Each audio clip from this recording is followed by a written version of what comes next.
I've just finished reading 24 inexpensive items to transform your travels on the British Airways The Club online magazine website, and I immediately felt compelled to talk to you about it. So let me give you a bit of background. I'm in Kuala Lumpur. I was out this morning and I'm just having a pit stop at the hotel before I go out this evening.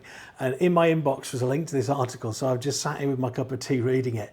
And it's a mixture of sublime, ridiculous and hilarious, I suppose. So the premise of the article is it's 24 items to transform your travels. It says, here are the pieces of affordable travel kit you need to make your journey smoother, chosen by frequent flyers. Hi, I'm Phil, and I'm in a grey gap year. So if I just kick off with number one, you'll get the idea of why this is so funny. Okay, number one is from Hannah Ralph, the club editor, and it's a foldable fan. And she says, life-saving devices usually come in a bit more expensive than £3, but this saved my life and I dare say kept me looking chic. Now immediately, a portable fan, just a fan that you fan yourself with, saved Hannah's life. And I'm immediately thinking, was she on top of a burning building and she used it as like a hand glider and she glided to safety? No, she means she was in Tuscany, it was hot and she fanned herself with it. Now that's a bit dramatic, isn't it? Hannah, you sound like my daughter when she was a teenager and she would tell me she literally froze to actual death. So number two is from Citizen Femme fashion editor Gemma Louise Deeks and their noise reduction earplugs. Now she says, the older I get, the fussier I get when it comes to my sleeping preferences. Hey, Gemma, I am there with you on that. But noise reduction earplugs? Are there any other kind of earplug? Are there noise intensifying earplugs? There isn't a hearing aid, obviously. Am I just being an old grumpy grandpa? Or are they just earplugs? Number three is a tote bag. Great idea, Rosie Conroy. I often carry little bags like this around with me. Very handy, especially if you're self-catering and you pop into the shops to get a few bits and bobs. Number four is a portable power bank, and I couldn't agree more. Anyone who doesn't travel with a portable power bank is just begging the gods of travel to kick them where it hurts.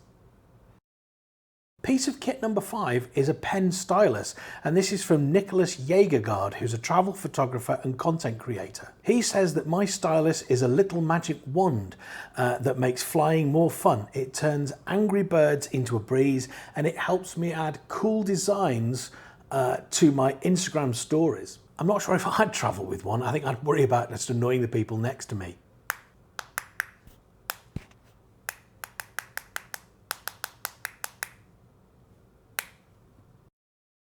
Number six is the first item that I don't currently own myself that I am thinking I might buy.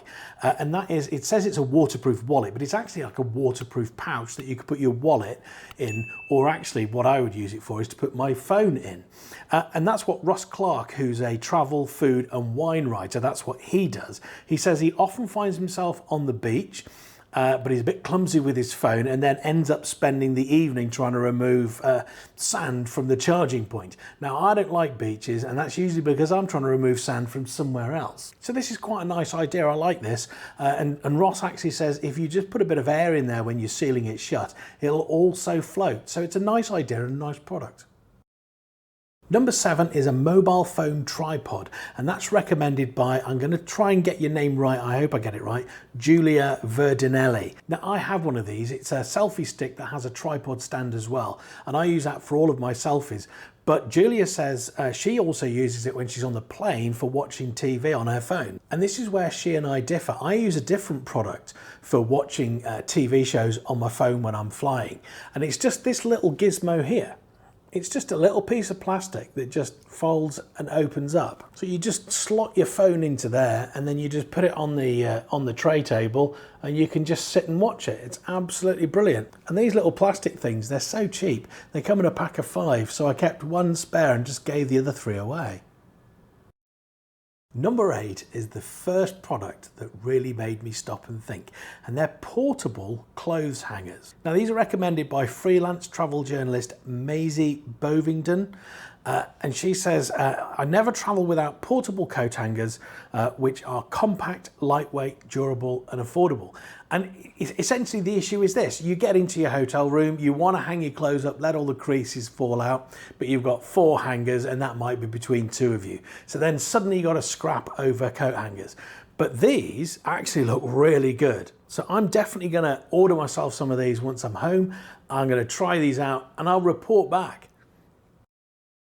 Number 9 is worth watching this for all by itself, and ladies, you will be so happy that I've shared this super tip with you by Perisha Kudhale, who's a news reporter and journalist, and she says you should bring a hair scrunchie and you should put your hair in it. I'm not sure which is worse, that was the best thing she could come up with, or that Hannah actually put it in the article. Now, I can only imagine the conversation went something like this, that Hannah called her up and she said, oh, I think I always take a power bank. Oh, I've got that, sorry. Oh, well, you won't have heard of these. They're these absolutely fabulous portable clothes hangers. Oh, you just can't leave home without them. No, someone's done that. Well, here's one for you then. A waterproof wallet. Nope, got that one too. Oh, hair scrunchie? Yeah, no one's done that. Hair scrunchie. Number 10 is from Helen Whitaker, who is the High Life magazine editor. And she says, always take kids' wireless headphones. Now this intrigued me until I read her little bit.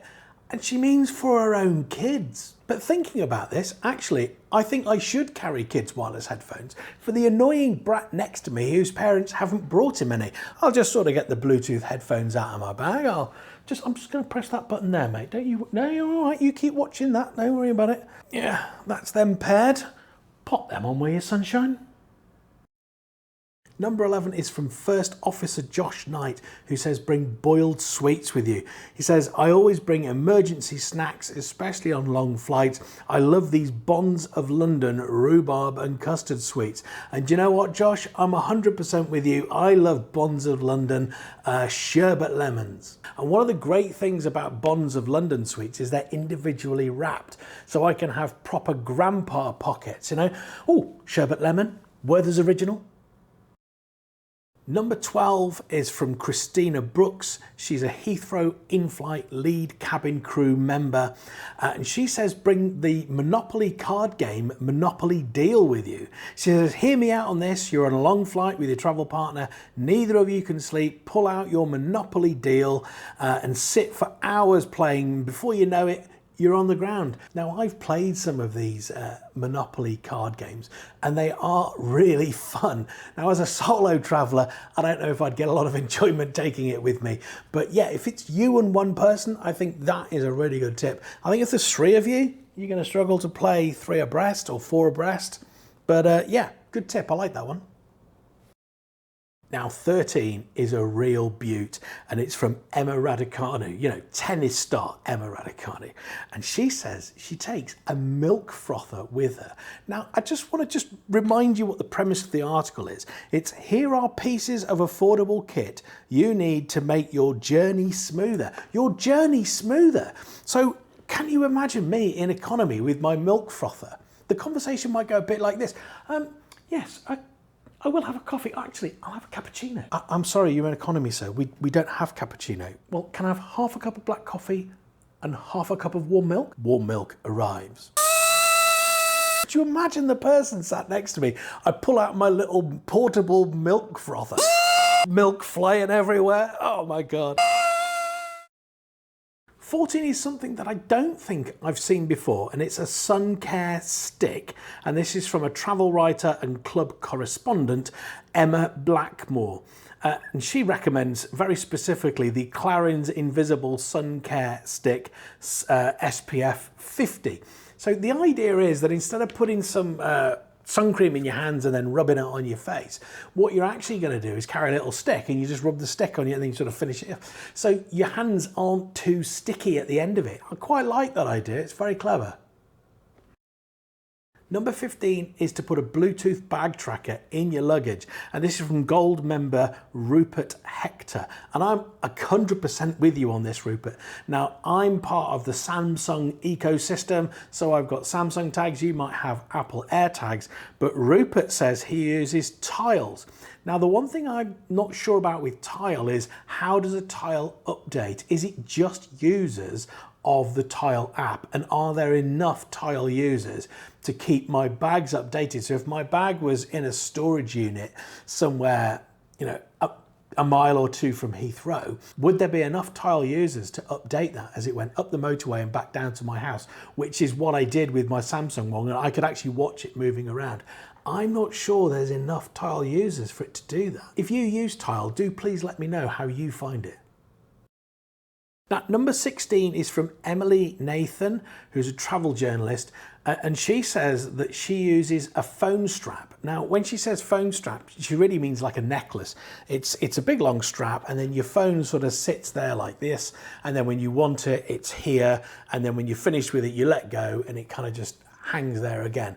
And I think that's quite a good idea, but I don't think I really want my phone hanging around my neck any more than I want my glasses sort of hanging around my neck on a chain either. I think Emily's definitely put me off, because the link is actually not to a sort of a generic blokey kind of strap, but to a rather delicate necklace. And I don't think I could, I don't think I'm the kind of person that could pull that style off. Now, number 17 is from author and broadcaster Laura Price, and she says she takes a woolly hat because she finds the air conditioning on planes and on buses and that kind of stuff, even in places like Bali, she finds it freezes her head. Now, that's not something that particularly bothers me. In fact, I'm quite the opposite. I want as much aircon on my face as possible, but I do know at least one person who would hear that and think, yeah, good idea.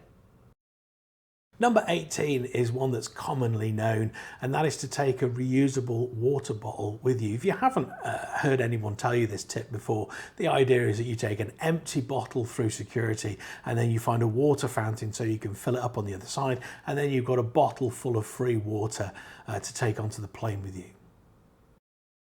So number 19 is from a The Club correspondent. Her name's Maddie Gaskin, and she recommends that you take a shampoo bar with a travel case. She says, I've found I wash my hair so much more while traveling, and the easiest way to do it is with the Body Shop's shampoo bar in a travel tin. Now, I've heard of these, but I don't know how they work. Do you build up a lather in your hands? Do you rub the bar on your head? Maybe I should get one and try it. It doesn't really appeal to me, but I should try it, I suppose, before I debunk it. Number 20 is from junior travel content writer Charlotte Brooke, who says use compression packing cubes. Now, I'm currently traveling with 3 different types of packing cube, one of which is a compression type packing cube. And I'm going to be doing my own sort of review on this. But for now, Charlotte says, if you're anything like me and you can't pack light to save your life, these compression packing cubes will be an absolute game changer. Now, I'm not sure I agree with that, but a compression packing cube, certainly the ones I've got, they're a big cube, and you fill them full of clothes and then you zip them, and then the zip sort of brings the whole thing much smaller. Now, I don't think you save half the space with them, but like I say, I will give you my full review in an upcoming video. Number 21 is the Country Days tracking app, and that's recommended by Ben Evans. And he says, when you're spending a lot of time traveling through Europe, it's hard to keep track of Schengen limits with the 180 days, 90 days out of every 180 is a rolling limit. So I guess the way this app works is it's going to record when and where you are in different places, probably through a manual input, but then it will be able to say to you how many days you've got left in your Schengen limit. And even if you're not in the Schengen area, it might be quite nice to sort of have this little app that will be able to tell you sort of, I don't know, which countries you went to and how long you were there for.